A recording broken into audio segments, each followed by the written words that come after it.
Is part of the problem in our world today that our tech overlords are all reading the same books and then drawing the wrong lessons from them? Blake Smith investigates that question in his new piece for Colossus, The Education of the Broligarchy. In it, he looks at the books of the Silicon Valley canon, meaning the foundational texts that everyone reads, and what it tells us not only about who those men and women, but mostly men, are, but also what we can draw from it about their political forays in recent years. There's some things in the piece I like, some things I reject, and a few that I found downright offensive, but I think it is a highly compelling read and one that I'm interested in, if only because I want there to be more discussion in bookish spaces about this Silicon Valley canon. I started to notice the emergence of it way back in high school. Have you heard the names Ryan Holiday, Paul Graham, Patrick Collinson, Shane Parrish, Tyler Cowen, Scott Alexander, or Naval Ravikant? If not, then suffice to say, these men are doing a lot of the writing and recommending of the reading that the tech elite is ultimately doing. Overall, I'd say the piece is pro-tech sector in terms of what Silicon Valley has accomplished both for the country and for the world over the last several decades, if skeptical about the political forays made.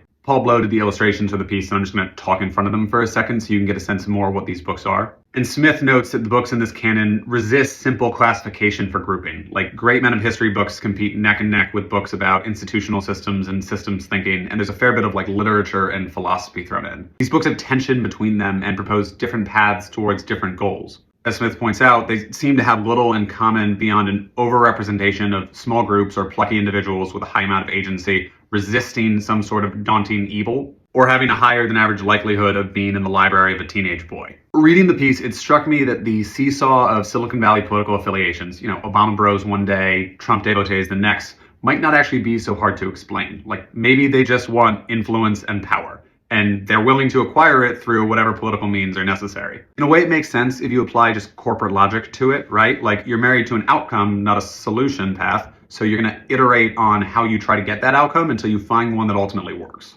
And there's one passage in particular I like about men and women and reading, and because I think it's true and heartbreaking, I'm just going to read it in full. For most Americans, and especially American males, adolescence is the first and last time to read widely and think expansively before the chase for success begins.